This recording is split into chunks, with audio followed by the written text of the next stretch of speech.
واش بصح الباك كيبغي منا المجهود؟ واش بصح تلاوت الباك عامين؟ واش بصح الباك الا ما كنتيش دوزتي عامين اولا 3 سنين راه ما غاديش تنجح؟ واش بصح الباك صعيب لهاد الدرجه؟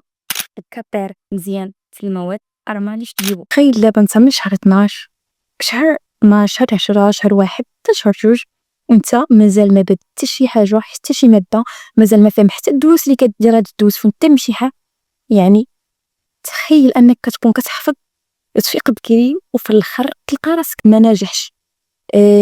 اولا كتاجل كتقول اليوم نحفظ، لا غدا نحفظ، لا الشهر الجاي نحفظ، لا حتى العام الجاي. والاغلبيه كيقول لك باللي الباك راه حلوتو عامين حتى 3 سنين. تخيل معايا هادشي كامل، انت العام كامل كتقرا وفي الاخر تلقى راسك ساقط. تلقى راسك ساقط. فاليوم غادي نهضر معاك يعني سبونساليب، يعني نهضر معاك عادي، نهضر معاك كتجربه ديالي. يعني شنو هما الحوايج اللي خصك حاليا انك تاخذهم اولا النقط اللي خصك تبدا بهم، سواء كنتي مازال ما بديتيش اولا مازال ما عارف شنو غادي تبدا ولا منين هتبدا ولا يعني حتى كاين اللي كيجي حتى الباك صعيب. الباك الاخوان راه ماشي صعيب، تشوفوا بيا الباك راه ساهل، الباك راه ساهل وغادي تاخذوا بالنقطه. سواء كنتي يلاه بديتي في شهر سيمانه في 3 سنين يقول لك كيفاش سيمانه والناس كيبريباريو من بدايه العام. اي غادي نقول لك تخيل معايا غادي تاخذ الباك ديال من نقطه مزيانه 15 16 حتى 17. يمكن يكفي انك تتبع هاد الخطوات اولا هاد الحوايج اللي غادي نقولهم لك في خصوصا. حتى واخا لو بقى شهر الامتحان ثق بيا غادي تخرج انت فاهم. يعني هاد لا فيديو هذا موجه للناس اللي عندهم الوطني واللي كيبريبارو اولا مازال حتى ما بريباريو. غادي نعطيك 3 ديال الحوايج اللي مهمه، يعني ما غاديش تلقاوها في شي بلاصه اخرى وما غاديش يقولهم لك حتى شي واحد. يعني بلا ما نقولش لك انا لا سير بدا من بدايه العام، لا اي الا ما كنتيش بادي شحال هادي ما غاديش تكون حافظ اولا. واخا الناس بادين من بدايه العام غنتفق معاك، كاينين ناس بادين كاينين ناس بادين من بدايه السنه. وانا نعطيك من التجربه ديال الاكسبيريونس ديالي حتى انا كنت ديك الساعات بديت يعني كنقرا ومن طون كنراجع يعني الامتحان. نعم، ولكن واش حديت نقطة اللي أنا باغيها وكاين الناس اللي رجعوا من آخر الامتحان أو في الشهر الأخير قبل الامتحان وجابوا نقطة مزيان. فخلينا نعطيك 3 ديال الحوايج وغادي تنجح في الباك إن شاء الله. أول حاجة في الأسبوع الأول، يعني مثلا بقى الامتحان يعني شهر انت ما مراجعش حتى المواد اللي عندك، خصوصا الناس اللي كيعانيو الفلسفه، خصوصا الناس اللي كيعانيو العربيه. انا كنشتغل اي سي بي تي حتى اي سي بي تي مهم سواء اداب سواء بالسونس مات سونس فيزيك. يعني غيدا تبرسوا هاد الخلطه ولو تكون ما بادينيش بدايه السنه راه الخلطه غتمشى معكم جميعا. ولكن غادي نهضر مع الناس بزاف تاع الادب حيت كيجيو عندي في الانستغرام وكيسولني الساه. انا مازال ما عرفتش اصلا الفلسفه كي دايره، ما تنفهمهاش ومازال ما عارف لا راسي من رجليا. غادي نقول لك باللي الفلسفه ما كتحتاجش حفظ، لا ما كتحتاجش. الفلسفه يكذب عليك كذاب يقول لي انا كتحتاج حفظ، لا. الفلسفه شنو كتبغي المنهجيه وتتبع الخطوات ديالك تقديم المجزوءه. يعني كما ما يكون مثلا الوضع البشري الوضع البشري مهم، السياسه الى غير ذلك، النظري والتجريب الى غير ذلك. يعني كتحتاج انك تكون عندك منهجيه مضبوطه. منهجيه مضبوطه سواء في السؤال في القوله وحتى في النص. يعني مثلا انت حاليا ما تمشيش تحفظ ما تمشيش تضرب المجزوءات كاملين خصوصا في هذا الوقت المتاخر بزاف، لا غادي تكون ضربت 2 منهجيات 2 مجزوءات. مثلا نهضروا على الوضع البشري والفلسفه، فتضبط 3 ديال الحوايج اللي مهمين وما تبقوش غافل عليهم وما معاهمش لا، اللي هي تضبط منهجيه القوله، منهجيه النص، منهجيه السؤال. تتقول لي علاش نضبطهم كاملين؟ علاش؟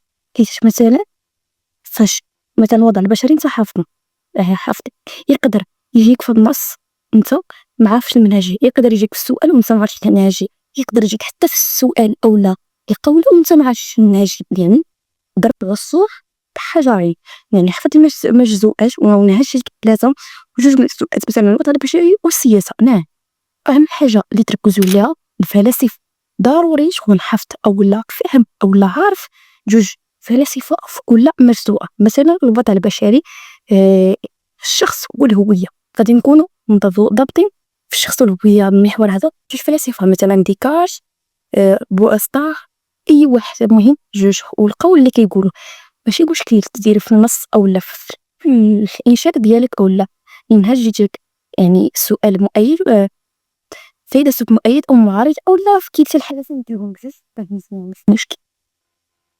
يعني غادي تكون مراجعة شاملة للدروس، سواء في اللغة العربية حتى هي تضبط المنهجية ديالها اللي يدير نص نظري ونص تطبيقي. عند المؤلفات يعني تشوف دروس نظرية، يعني طلع ليهم مش تحفظهم، طلع ليهم، طلع لها الدرس هذا، طلع لها ضح مؤلف الفيلس والكلاب، ظاهرة الشعر الحديث، يعني خصك تطلع ليهم ولا بد. يعني غادي يساعدك انك تنمي المعلومات وانت كتشوف، ممكن تضطر الى الحوايج اللي ما لهم من بعد. يعني كدير مراجعة للدروس شاملة، خصوصا المواد اللي كتكون أدبية بحال اللغة العربية. غتزيد ذلك سواء كنتي أدبي علمي ما تيهمش الأمر، المهم دير مراجعة شاملة للدروس ديالك. الأسبوع الثاني أشنو غادي دير فيه؟ التمارين والامتحان. ركزوا لي على التمارين والامتحان، هذه هي النقطة اللي ساعدتني أنني نجيب النقطة ديالي. يعني كنقول أنا مستعدة للامتحان، يعني هذه هي النقطة اللي غادي نهضروا عليها وبزاف. مثلا أنا كنتدرب على الامتحان الوطني، كنشد الامتحانات الوطنية سابقة في المجال اللي دايرة أو لا في البروش اللي دايرة، مثلا الأدب، العلوم. كنمشي نخرج يعني من 2000 مثلا دابا حنا في 2025 كتخرج 2024 23، وانت غادي حتى ونطون على حسب كل مادة وشنو كنمشي كنخرج ماكسيموم ديال في كل مادة 5 ديال الامتحانات أو لا. المهم الامتحانات يكونوا ضروري عندك.